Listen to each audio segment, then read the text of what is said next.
109వ కీర్తన మొదటి నుండి 4 వచనాలు చదువుతున్నాను.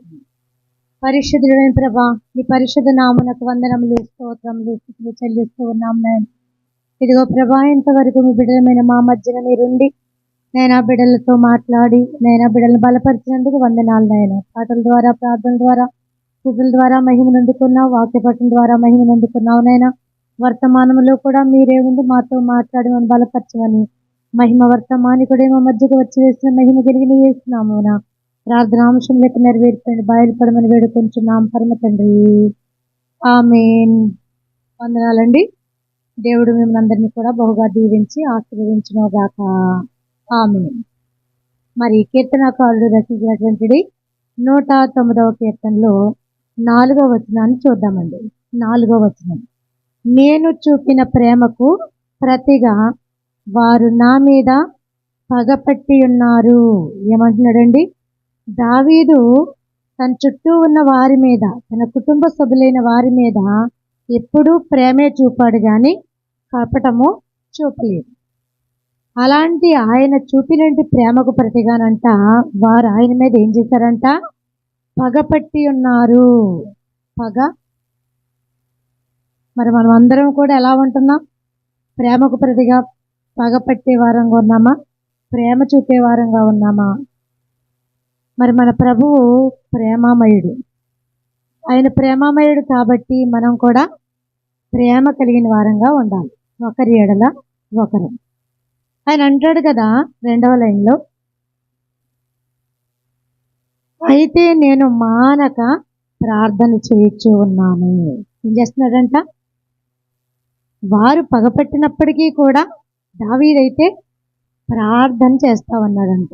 ప్రార్థన గురించి ప్రభువు చెప్తారు, నీ శత్రువుల కొరకు ప్రార్థన చేయి, నేను దూషించే వారి కొరకు ప్రార్థన చేయి.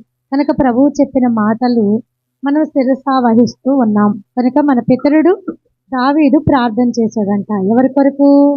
తన మీద పగపట్టిన వారి కొరకు. ప్రార్థనను గూర్చి మనం ఆలోచన చేస్తే మరి యేసుక్రీస్తు ప్రభువారి లోకంలో ఉన్నట్టు మత్తయి సువార్తలో ఒక మాట చెప్పారు కదా, ప్రార్థన 6వ అధ్యాయంలో, మత్తయి సువార్త 6వ అధ్యాయంలో 17వ వచనం: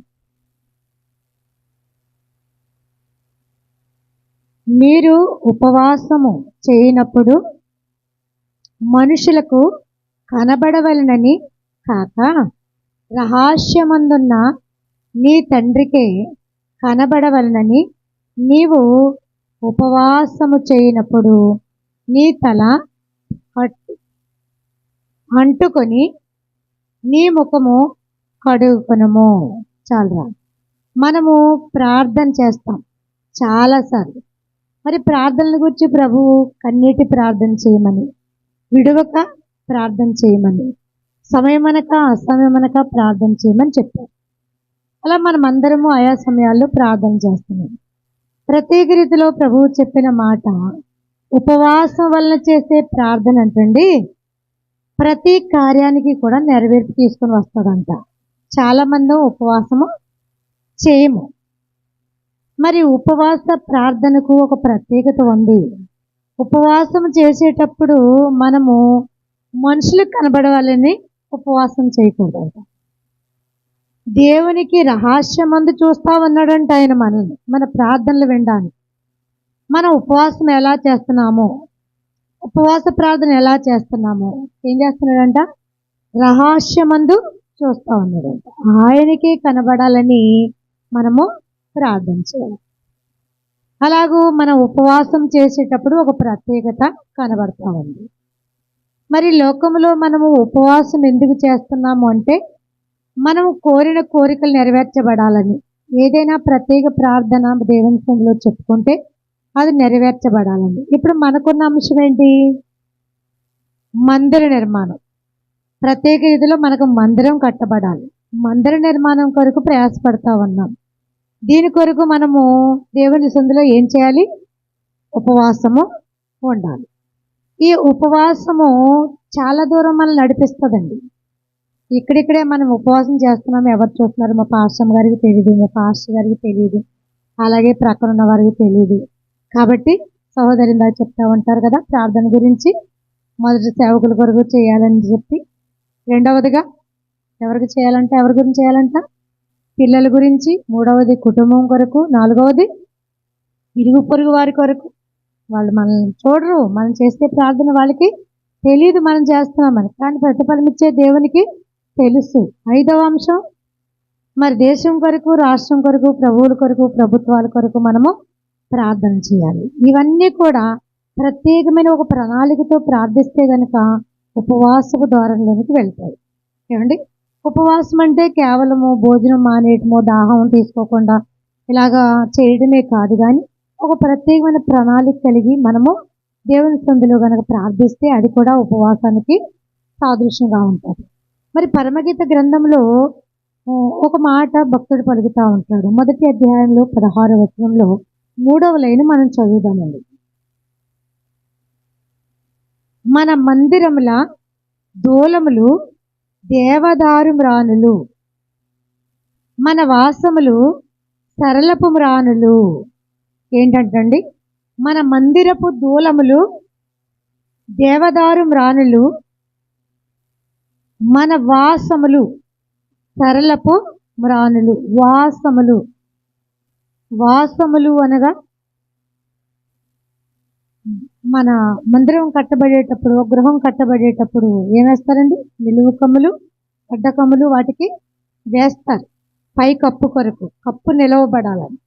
కాబట్టి వాసము కాని వాసము ఏది అంటే ఒక భక్తుడు అంటాడు ఉపవాసము అంటాడు. ఏంటంట, వాసము కాని వాసము ఉపవాసము. కాబట్టి మన వాసములు ఏమి వాసములు అంటే దేవదారు మ్రానులు అంటాడు. దేవదారు మ్రాను యొక్క గొప్పతనం ఏది అంటే చీకిపోనది, అలాగే సరళమైనది, విలువైనది. ఏమండి, కాబట్టి మనకున్న విశ్వాసము కూడా ఎలాంటిది అంటే నిత్యము నిలిచేది. మనము చేసే ప్రార్థన విశ్వాస సహితమై ఉండవలసిందైనది. మనము చేసే ప్రార్థన మన దేవుడిని యెహోవా ఆలకిస్తున్నాడని, దానికి నెరవేర్పునిస్తాడని మన పితరుడు అబ్రహాము విశ్వాసంతో దేవుని సన్నిధిలో దేని కొరకు ప్రార్థన చేశాడు, సొదొమ గొమొర్రా పట్టణముల యొక్క నాశనము నుండి ఆ పట్టణాన్ని విడిపించాలని ప్రార్థన చేశాడు. కాబట్టి ఒకటి, మనము ఉపవాసంతో ప్రార్థన చేయాలి.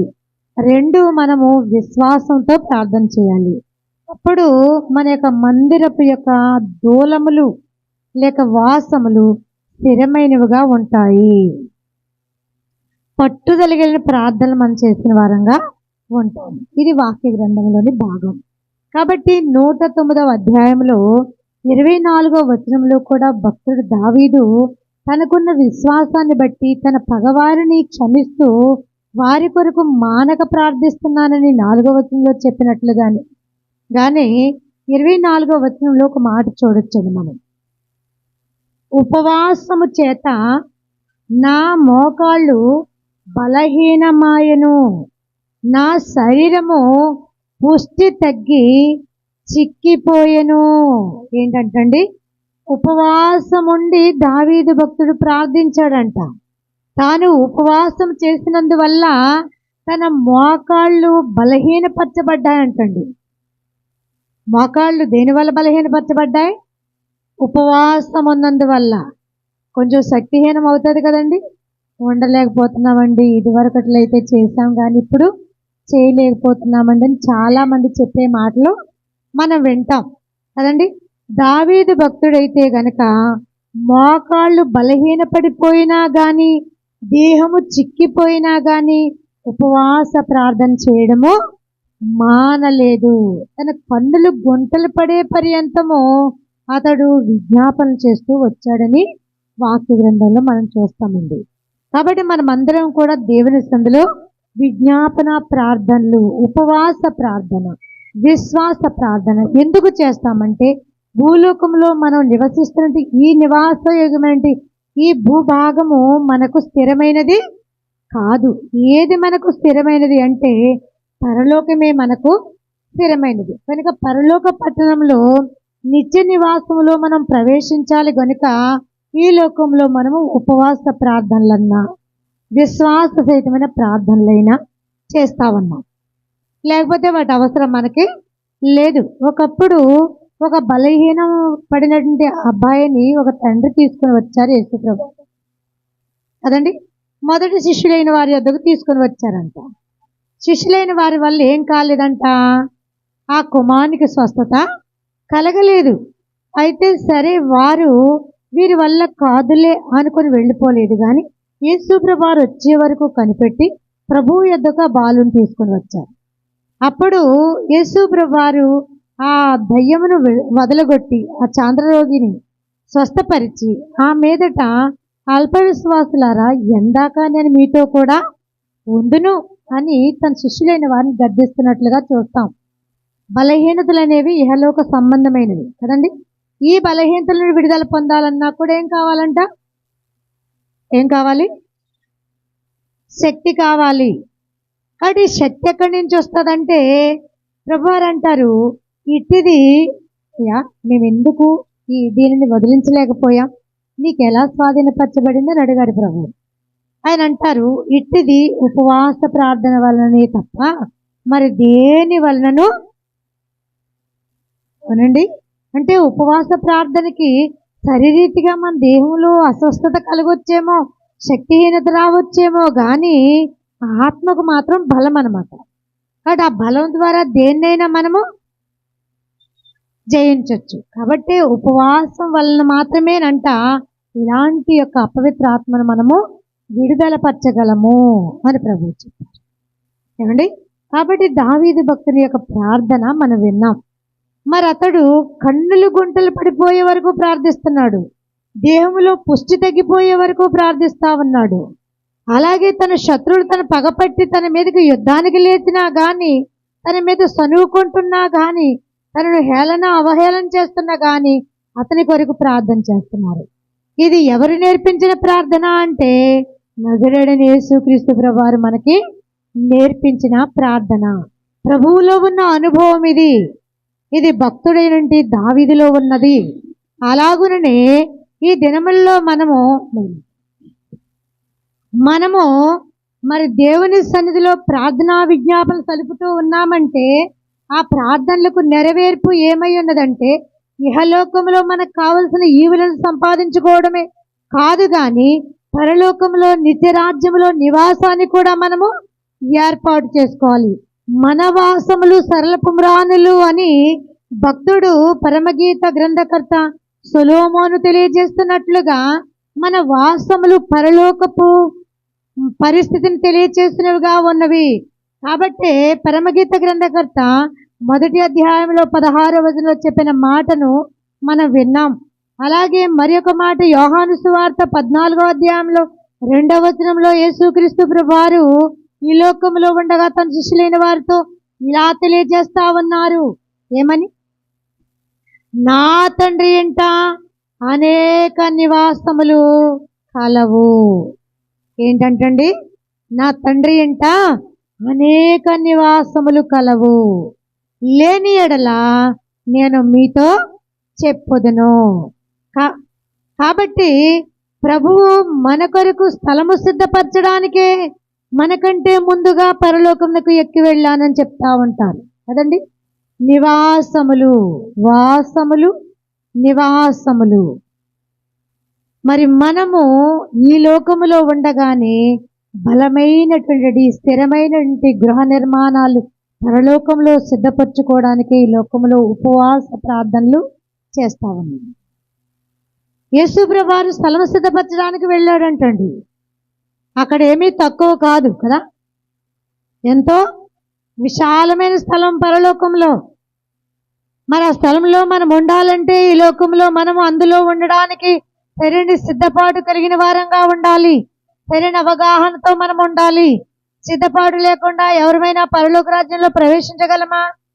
ప్రభు మనకు స్థలం సిద్ధపరచడానికి వెళ్ళుచున్నానంటే అక్కడ ఇప్పుడేమీ ఇల్లు ఊడ్చవలసిన పని లేదు, గోడలు కట్టవలసిన పని లేదు, అందులో కెమెరాలు పెట్టవలసిన అవసరత లేదు. మరేమి సిద్ధపరుస్తాడు? సిద్ధపరచడానికి వెళ్తున్నానన్నాడు.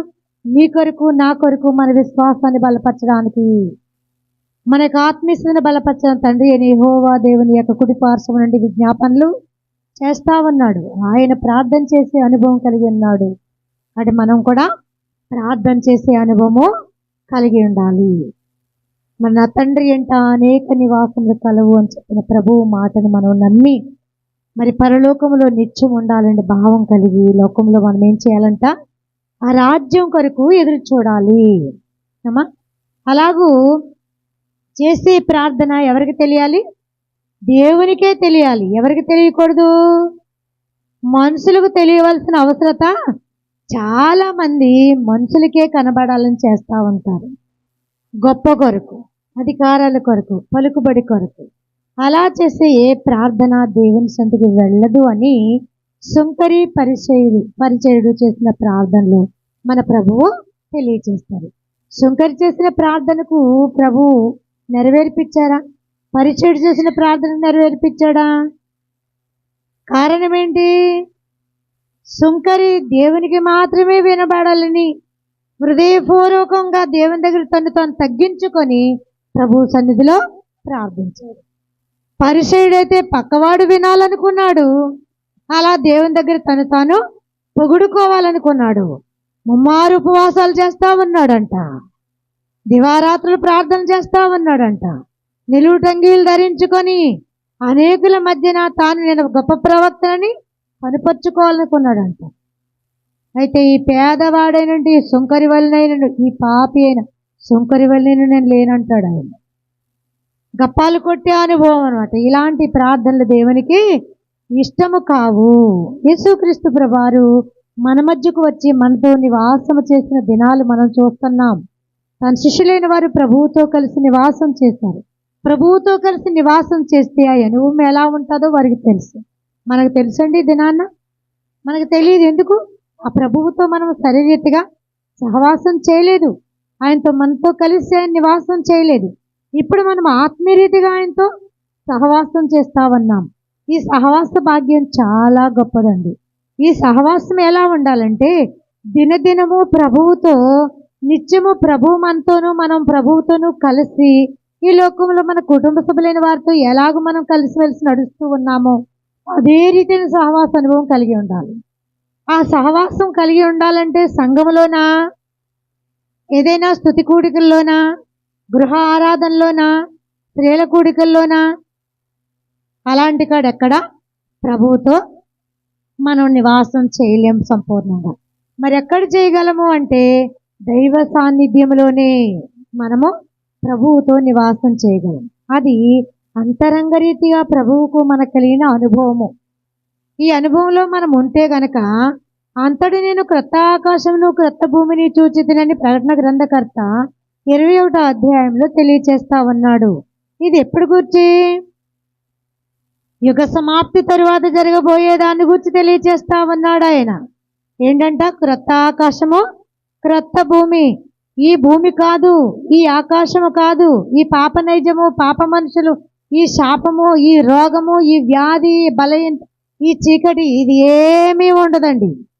క్రొత్త ఆకాశము క్రొత్త భూమి అంటే ఇవన్నీ ఒక రోజున ఉత్తరీయం వలె గతించిపోతాయంట. ఈ సూర్యుడు గతించిపోతాడు, చంద్రుడు గ్రహించిపోతాడు, భూమి గతించిపోతుంది, ఈ ఆకాశము గతించిపోతుంది. మరలా దేవుడు నూతనమైన సృష్టిని కలగజేయబోతున్నాడు. అంతటిను క్రొత్త ఆకాశమును క్రొత్త భూమిని చూచితిని. ఆ క్రొత్త ఆకాశంలో ఆ క్రొత్త భూమిలో నివసించడానికి ఓ ప్రత్యేకమైన అనుభవము మానవాళికి అవసరం. అందుకొరకు మనం ఏం చేయాలి? ఇప్పుడు సిద్ధపడాలి. దీనిలో కూడా 3 భాగాలండి. ఈ క్రొత్త భూమిలో, ఈ క్రొత్త ఆకాశంలో నివసించే వారి యొక్క అంతస్తు వేరు. వారు పెండ్లి కుమార్తె వరుసలో సిద్ధపడిన వారు ఎవరు కూడా ఈ భూమి మీద, ఈ క్రొత్త ఆకాశంలో క్రొత్త భూమిలో నివసించరు. 1000 ఏండ్ల పరిపాలనా కాలంలో ఎవరైతే ప్రభువుతో కలిసి నివసిస్తారో వారందరూ ఈ భూలోకంలో ఆ క్రొత్త ఆకాశాన్ని, ఆ క్రొత్త భూమిని చూస్తారు.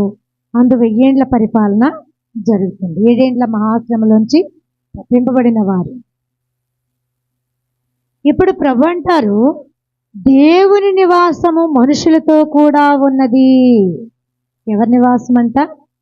దేవుని నివాసము. పరలోకములో ఉన్న దేవాతి దేవుడు భూలోకములో ఉన్న మానవ మనుషుల మధ్యనంట నివాసము చేయడానికి భూమికి మరొకసారి రానయ్యున్నాడు. సరే, నివాసము, దేవుని నివాసము. దేవునితో మనం నివసించడం వేరు, దేవుడు మనతో నివసించడము వేరు. నిశ్చయముగా దేవుని యొక్క నివాసము మానవ మాత్రమైన మనతో ఎల్లప్పుడూ ఉందండి. ఏండ్ల పరిపాలనా కాలంలో ఉన్నటువంటి ఆ స్థితి వేరు, ఇప్పుడు ఆత్మీయరీతిగా మనతో ఉన్న స్థితి వేరు. మన భక్తుడు దావీదు ఎల్లప్పుడూ దేవుని సన్నిధిలో గడిపాడంటండి. చిరకాలము నేను దేవుని మందిరంలో నివాసము చేతును అంటాడు 23వ అధ్యాయంలో మనం చూస్తే కదండి. దావీదు నీ మందిరావరణలను చూడవల్లని నేను ఎంతో ఆశపడుచూ ఉన్నాను అంటాడు. దావీదుకి ఒక మంచి ప్రత్యేకమైన ప్రణాళిక, నిశ్చయముగా నేను దేవుని మందిరాన్ని కట్టాలి, ఆ మందిరంలో నేను నివసించాలి, దేవునితో నేను సహవాసము చేయాలి. కాబట్టి యెరూషలేము కొరకు ప్రార్థన చేయడం నాకు ఎంతో ఇష్టం అంటాడు. ఎంత ఇష్టము అంటే తన ఇష్టమైన మంచి మంచి పనులు ఏవో ఉంటాయి మనకు. నా ఇష్టమైన పనులను కూడానంట నేను మర్చిపోతానంటాడు ఆయన. యెరూషలేము కొరకు నేను ప్రార్థన చేయడం మానితే నా అంగిలి, నా నాలుక నా అంగిలిని అంటుకొనుగాక అంటాడు. ఎంత గొప్ప ప్రణాళిక కదండి. అంటే యెరూషలేము యొక్క క్షేమము కొరకు నిత్యము ప్రార్థన చేస్తూ ఉండేవాడు దావీదు. మనం నిజంగా ప్రార్థనా పరులమైతే శత్రువు కొరకు ప్రార్థన చేసే వారంగా ఉంటాం. నిజంగా ప్రార్థన చేసే వారము నిజమైన విశ్వాసులమైతే గనక నిత్యము కూడా దేవుని సన్నిధిలో రాత్రింపగండ్లు విజ్ఞాపన చేసే అనుభవం కలిగిన వారముగా, ఉపవాస దీక్ష కలిగి కన్నీళ్లు కార్చే వారంగా ఉంటాం. దేవుడు మనము చేసే ప్రార్థన మీద దృష్టి నిలుపుతా ఉన్నాడు. నేను దేవుని ఒక వరం అడిగి తిని అంటాడు దావీదు. ఏమడిగాడంట? ఒక వరం అడిగాడంట. నెరవేర్చాడా లేదండి?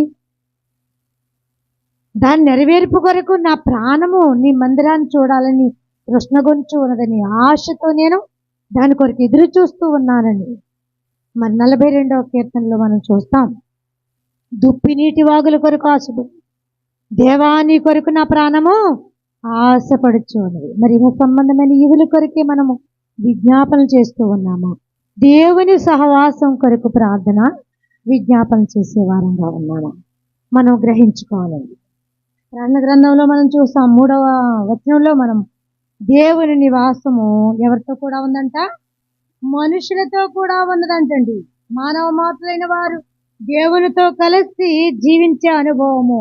ఇదిగో దేవుని నివాసం మనుషులతో కూడా ఉన్నది. ఆయన వారితో కాపురముండును, వారు ఆయన ప్రజలయ్యుందురు. దేవుడు తానే వారి దేవుడయుండి వారికి తోడయుండును. దేవుడే మనకు దేవుడయుండి మనకేమై ఉంటాడంట? మన దేవుడయుండి మనకు తోడై ఉంటాడంట. ఈ అనుభవము దావీదు యొక్క అనుభవంలో ఉన్నది. కాబట్టే దావీదు తన శత్రువును సైతము శిక్షించక క్షమించగలిగిన వాడై ఉన్నాడు. మనమైతే పగ తీర్చుకుని వారంగానే ఉన్నాం, ఎప్పుడూ పగ తీర్చుకుంటూనే ఉంటాం. మనకదంత మాత్రము తగదు.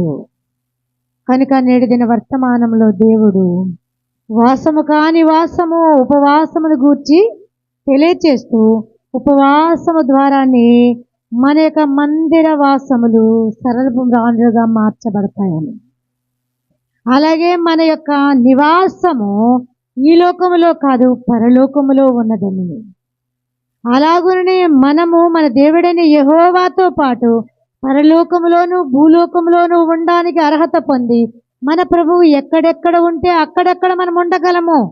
అటు పరలోకములోను ఇటు భూలోకములోను కూడా దేవునితో కలిసి ప్రయాణము చేసే అనుభవం కలిగి ఉన్నామని, దేవుని నివాసము మనుషులతో కూడా ఉన్నది అనే యొక్క వాక్య వర్తమానంలో నుండి మనం నేర్చుకుంటూ ఉన్నాం.